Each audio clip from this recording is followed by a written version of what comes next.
Hola, nos encontramos en esta nueva clase. Vamos a retomar de la semana pasada, que habíamos estado viendo un poco el contexto tanto histórico como geográfico, social, cultural, en el cual fueron escritos los evangelios, en el cual vivió Jesús. Esto es importante porque en el contexto, por ejemplo, si veíamos el Imperio Romano, eso nos ayudaba a contextualizar los evangelios y ver qué querían decir algunos de esos encuentros que tenían Jesús, como estuvimos trabajando en el foro con los romanos. En el día de hoy vamos a meternos un poco más con los libros, con la palabra en sí escrita. Nosotros decimos que creemos en una religión de la palabra, ¿no? Nuestra tradición judeo-cristiana tiene su origen en una palabra escrita. Uno de los pilares del judaísmo siempre fue la Torá, ¿no? Aun cuando no existía el templo, aun cuando no existía la tierra, la palabra de Dios era central en la fe del pueblo. Y decimos que creemos en la palabra y creemos por la palabra. Nosotros depositamos la fe, tanto personalmente como comunitariamente, depositamos la fe en la palabra de Dios. Ella es la que guía nuestra fe como cristianos, ¿no? Como creyentes. Y por otro lado, decimos que creemos por la palabra. La palabra de Dios nos ayuda a creer de hecho, por eso estamos estudiando, ¿no? Para poder ir descubriendo más el mensaje que encontramos en la palabra. Esta palabra que es leída, meditada, compartida por las comunidades.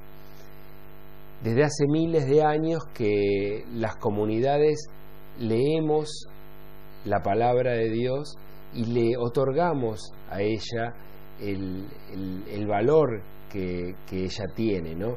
A su vez ella nos nutre a nosotros.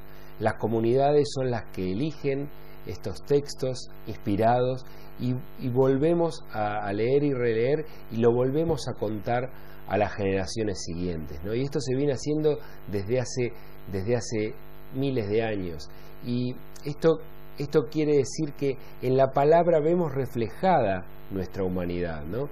Nos encontramos como seres humanos en esta palabra. Decíamos que la palabra de Dios no es aquella que nos dice lo que tenemos que hacer, sino la que nos revela quiénes somos, en esta palabra que nosotros confiamos, en la que elegimos creer. El Evangelio de Juan comienza con una analogía con la palabra. Juan, retomando, les pido que lo lean en sus casas. Juan, retomando el origen del Génesis, el inicio del Génesis, en donde dice en el principio. Juan comienza con las mismas palabras, en el principio, y dice que en el principio estaba la palabra, ¿no? Cuando Dios crea, lo primero que hace es decir.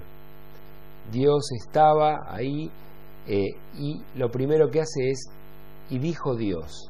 Entonces ese decir de Dios hace que la creación comience, ¿no? Cuando Dios dice, algo se está creando. Juan retoma esto y le da una entidad superior a esa palabra, ¿no? Ya no solo es la creación, sino es el Hijo mismo el que es la palabra. Esta palabra se hace carne y habita entre nosotros. Esta palabra es la que vive con nosotros y es esta humanidad perfecta que encarna a Cristo, ¿no? Jesús es esta palabra de Dios creadora que se hace presente en nosotros. Entonces, hablábamos del término hermenéutica, ¿no?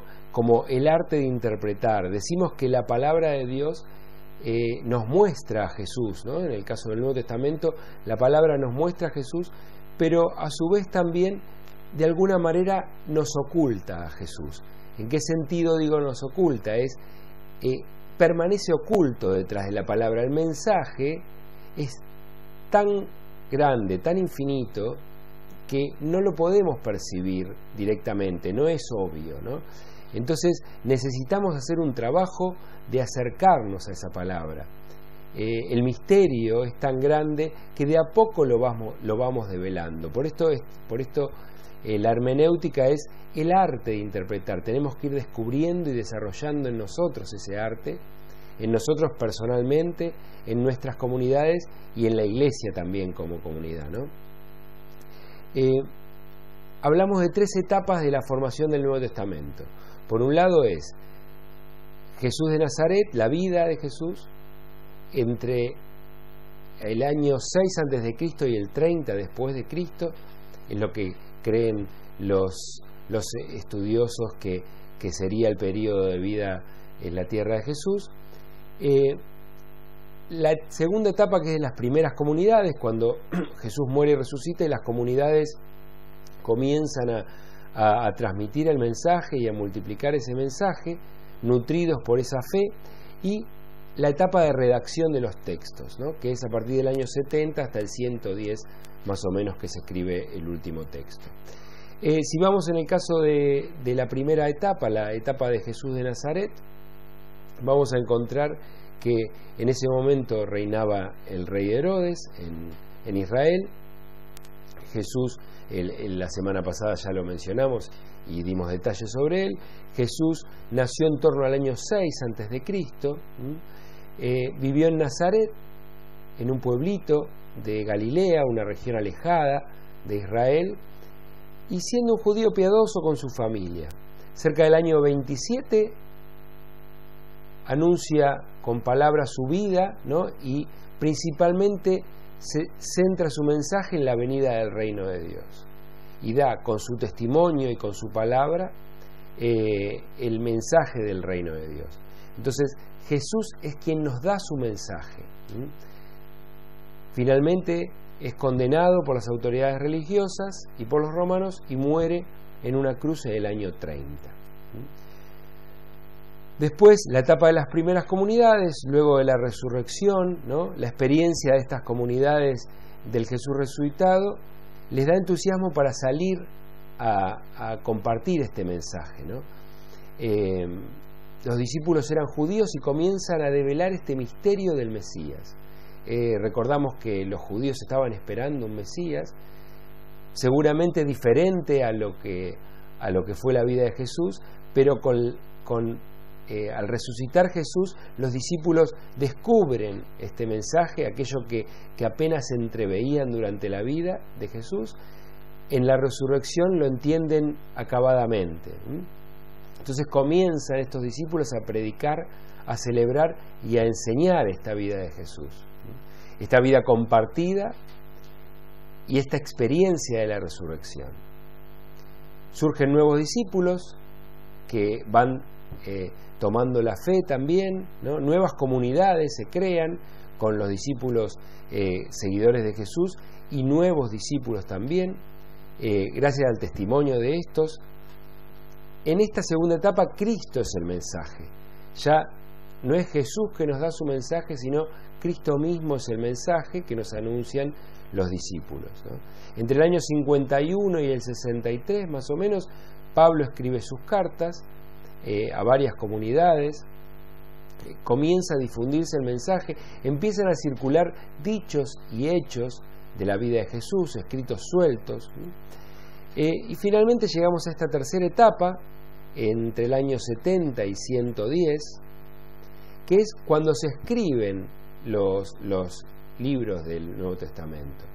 Se comienzan a recopilar estos escritos que circulaban.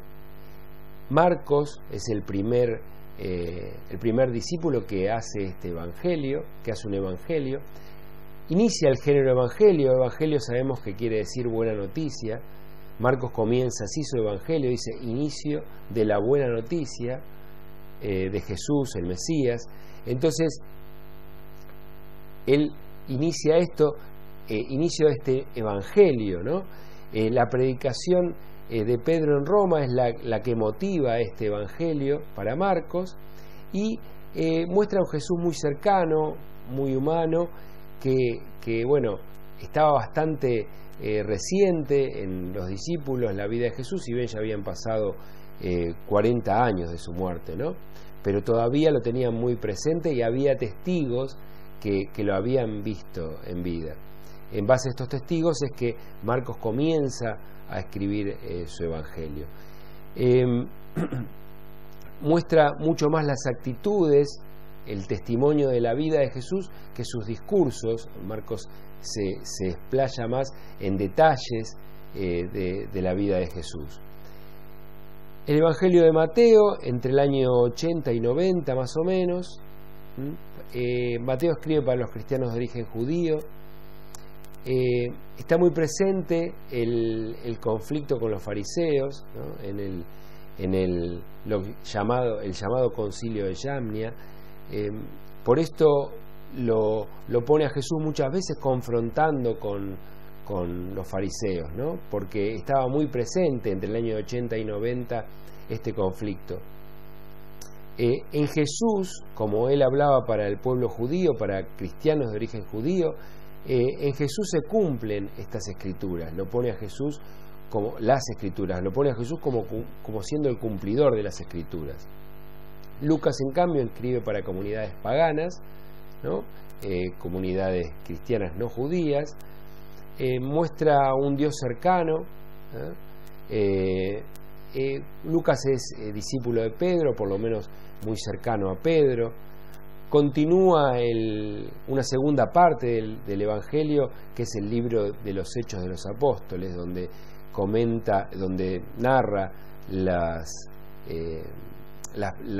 primeras comunidades, ¿no? Los conflictos de las primeras comunidades y toda la vida de las primeras comunidades. Y finalmente el Evangelio de Juan, más tardío, más elaborado, con una reflexión mayor, una meditación mayor, en torno al año 95. Juan predica a un Cristo vivo hoy, ¿no? Quiere mostrarlo vivo y resucitado. Plantea creer para ver, ¿no? En el encuentro entre Tomás y Jesús, que Tomás tiene que tocar el costado, y Juan en su Evangelio lo que dice es que primero hay que creer. Si creemos, si somos capaces de creer, podremos ver, ¿no? Podremos ver las maravillas del reino que están en torno nuestro.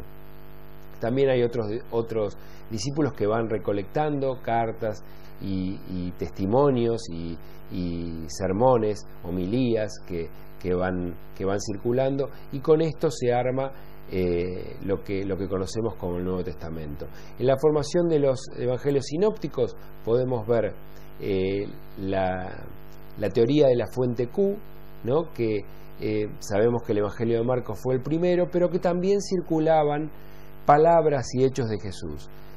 Marcos no conocía estas palabras, estos textos no le habían llegado, entonces su Evangelio es independiente de estos textos que circulaban. En cambio, tanto Mateo como Lucas se nutren del Evangelio de Marcos y de esta fuente Q, ¿no?